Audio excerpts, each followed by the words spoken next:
Our goal is to make life better in America by passing progressive and left-wing policy. So, what lessons can we learn from the 2020 election in order to get us there? One of the questions underpinning this whole video is, how is this not a total blowout for the Democratic Party? Right now, 230,000 Americans have died from the coronavirus, and 130,000 of those lives could have been saved had Donald Trump not stopped the post office from mailing every American face masks.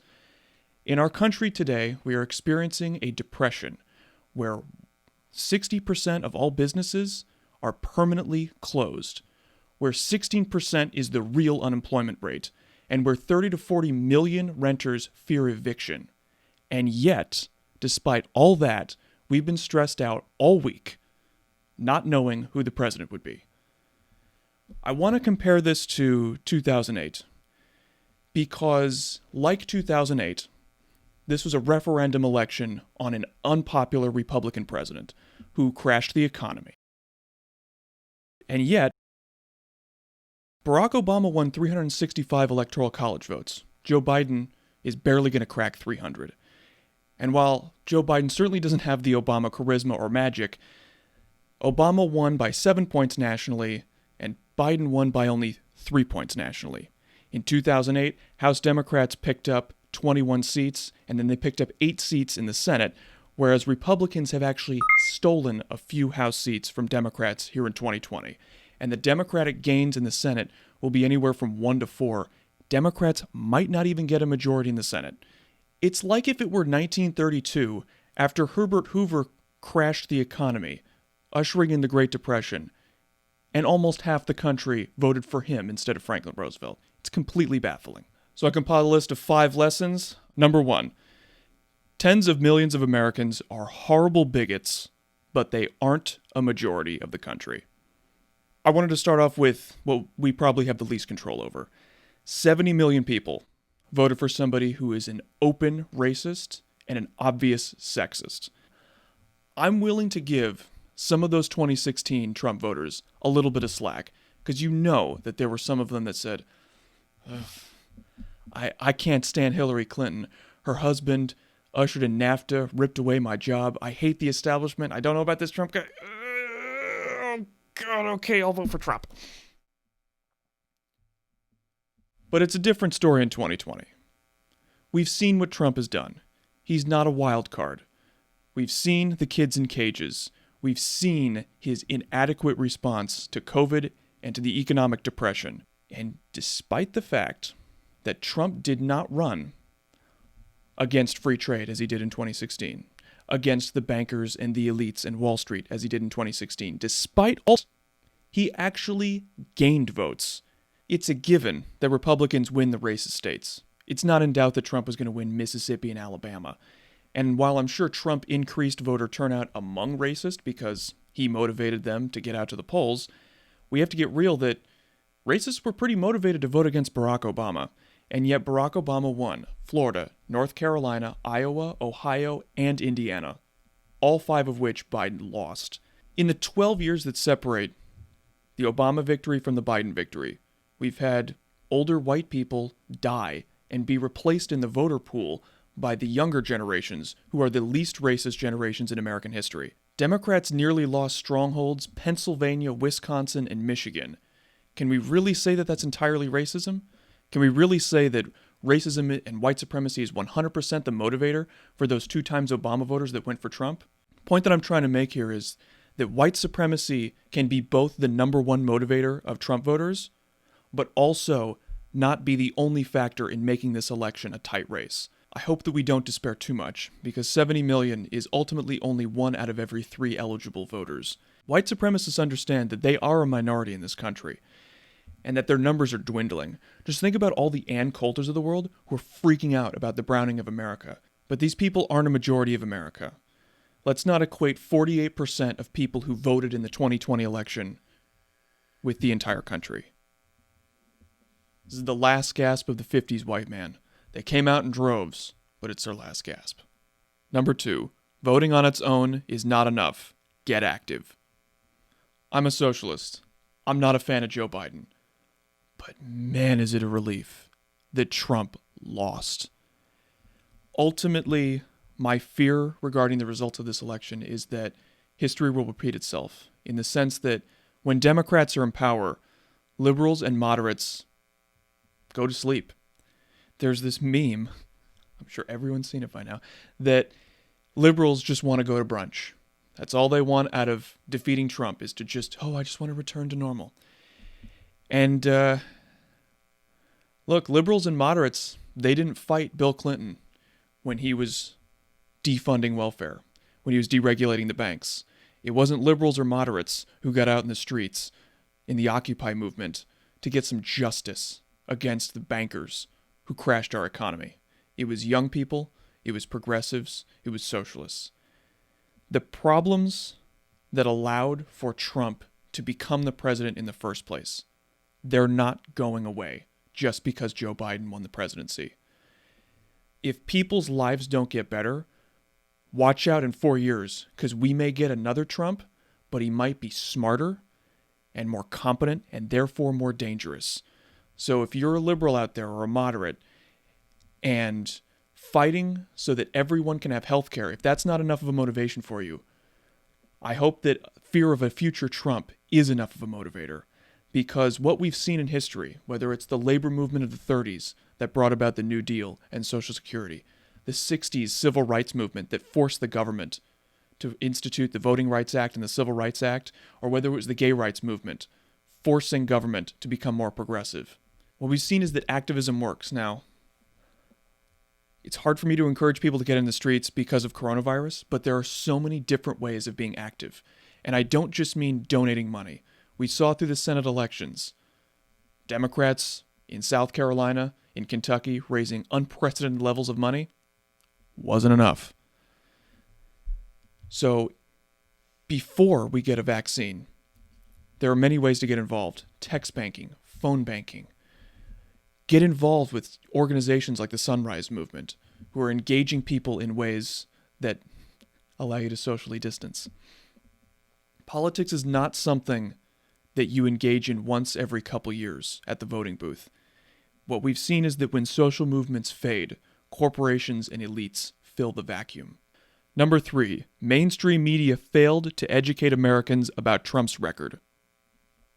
Donald Trump's lowest approval rating happened in his first year, when he and the Republicans were trying to repeal the Affordable Care Act. And it's because people equated Donald Trump with taking away health care. In other words, unlike Trump's nasty tweets, this is something that tangibly affects people's lives. And in spite of that, mainstream media somehow did not learn how to oppose Trump, because they have focused almost exclusively on the latest Trump outrage. It's kind of hard to blame him, because liberals and moderates ate that up, and ratings for cable news went through the roof. It's appalling to me that mainstream media ignored the depression we're in. I mean, have you even heard them say the word depression? Have they said the word depression? No? It's the Trump depression. Yeah, no, nobody's called it the Trump depression. The only time I've heard the word depression is Secular Talk with Kyle Kalinske? Or when I'm editing my own videos? We're in a depression. Remember the statistics from earlier?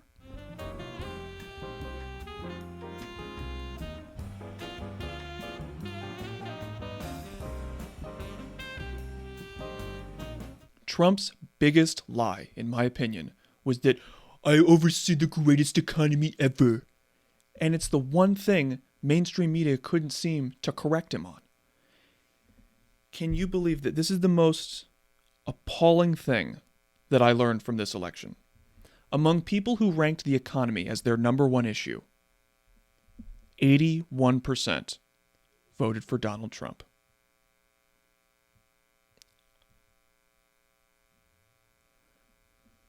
That's like, what is that like? That's like people voting for Herbert Hoover because he did such a great job not responding to the Great Depression.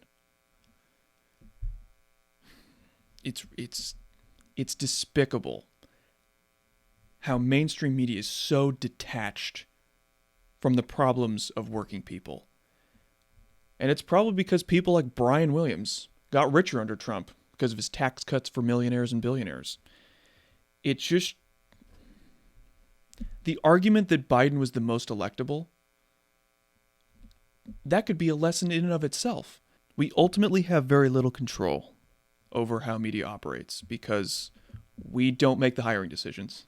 The executives, the multi-millionaire executives at MSNBC, CNN, New York Times, they hire managers that reflect their view, and the managers hire reporters and TV personalities that reflect their view. This is why progressives, seen here, always get fired from mainstream media. And it's why so few progressives actually have a voice in mainstream media. Bernie Sanders got over 40% of the vote in 2016 and 26% of the vote in 2020. Are 26% of Democrats on mainstream media Bernie supporters? Beyond representation, mainstream media ultimately failed to hold Trump accountable. And while we can't control how they cover the news, we can tune out. I encourage you, in this lesson number 3, to stop watching cable news and to support independent media. If you like the straight news, I recommend Democracy Now! And if you want commentary, subscribe to Alien Perspective. Number 4, platitudes and personal attacks aren't enough. As much as mainstream media failed to make Trump's horrendous handling of the economy a story, Democrats also failed to bring that message to the American people. Imagine if every Democrat went on TV and pounded Trump on the economy and COVID. The Republicans, man, they're evil, but you got to give them credit. When they have a message, they all line up one after the other, and they give their message, and they pound it one after the other. Why didn't Democrats? Are they that out of touch and they just don't know what's happening in the country? Or is it they just don't care? Do they think that we're so dim-witted that we can't handle a message about what's happening in our own lives? Democrats could have so easily flipped Trump's fake populism and equated him to the establishment. And I'm not just talking about the swamp creatures that infected Trump's cabinet. Ultimately, Trump's policies aren't that far off from mainstream Republicans. His tax cuts for billionaires and corporations lockstep in with mainstream Republicans. And for all of Trump's populism, for all that talk about how bad NAFTA and the trade deals are, we had a net loss in manufacturing jobs under Donald Trump. How could Democrats not pound away at that message and crush Donald Trump in the Rust Belt? I think that people are going to be celebrating this 67% voter turnout because that is relatively high in America. But if you took 67% voter turnout in Australia or France or Germany or the Scandinavian countries, it'd be considered pathetically low. And I think that if you were to ask most non-voters, if you ask most non-voters in America why they don't vote, there is one predominant answer that I've gotten through my activism and through my journalism. And that answer is the two parties, they don't represent us. Everyone's just corrupt. Or it's some sort of derivation of that. You have to give people a reason to vote for you.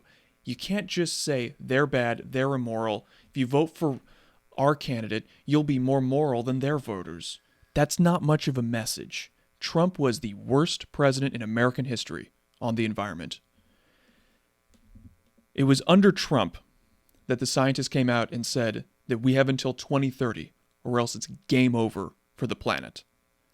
How is it that Biden couldn't set records for voter turnout amongst youth? We're the most policy-oriented generation. Because every one of us, we got a phone in our pocket. We can pull out and say, what's this candidate's policy on fracking, on the environment, on Medicare for all, on whatever. We don't have to wait for TV to tell us what a candidate's policy is.